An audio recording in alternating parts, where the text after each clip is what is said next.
साथियों, 7 दशक पहले श्री जगन्नाथ मंदिर के प्रबंधन के लिए नियम बनाए गए थे। 70 साल पहले इन्हीं में से एक नियम था कि मंदिर के सोना, चांदी, कीमती पत्थर, सारी चल अचल संपत्ति का रिकॉर्ड मेंटेन किया जाएगा।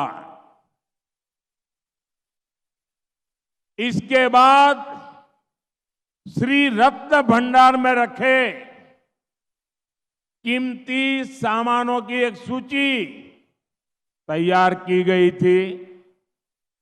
इस रत्न भंडार का आखिरी बार मूल्यांकन करीब 45 साल पहले किया गया था।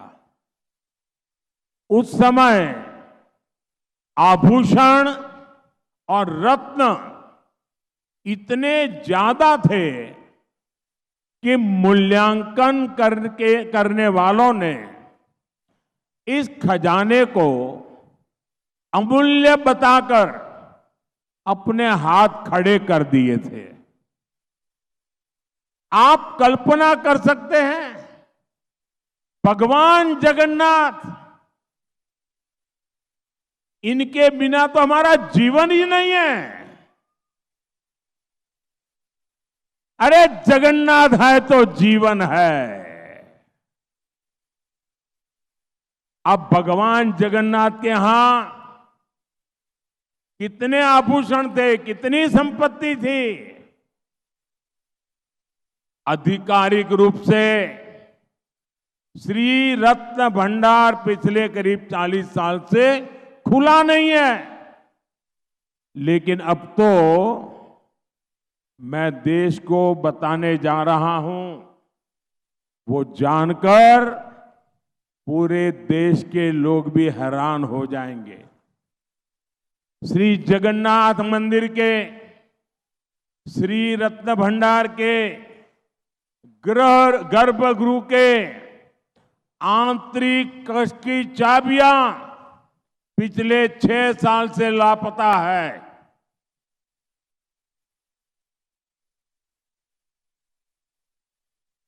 इतना बड़ा अमूल्य खजाना जो भगवान जगन्नाथ के ताबे में है, आप उसको भी संभाल नहीं पाए, चाबी खो गई।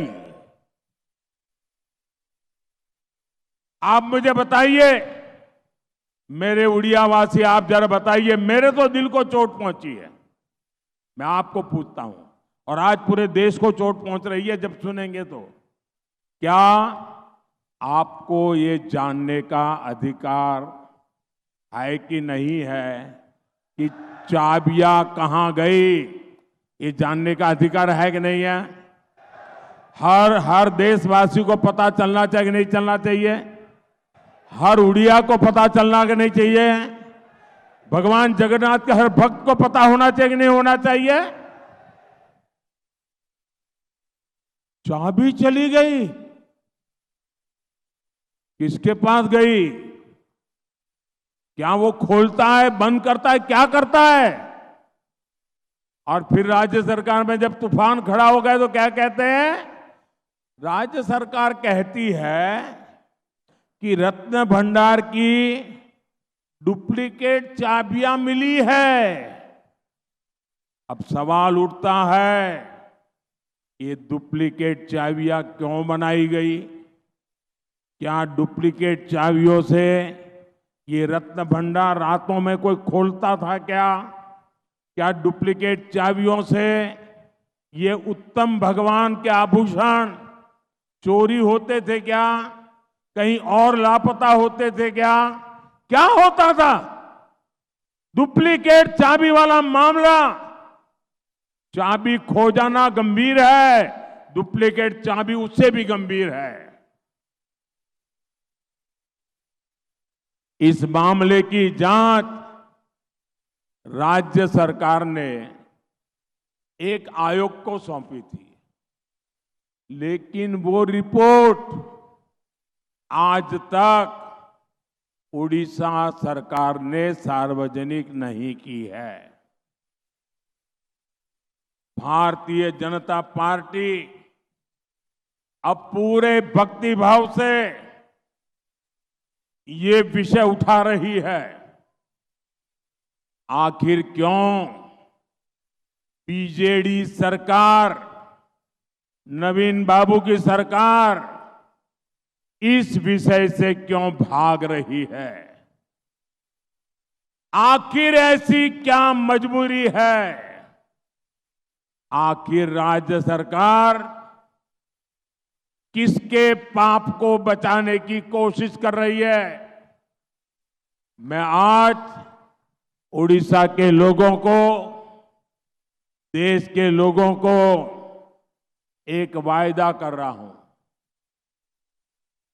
राज्य के अंदर भाजपा सरकार बनने के बाद श्री रत्न भंडार की पारदर्शिता को, प्रतिष्ठा को फिर से स्थापित किया जाएगा। और ये मोदी की गारंटी है।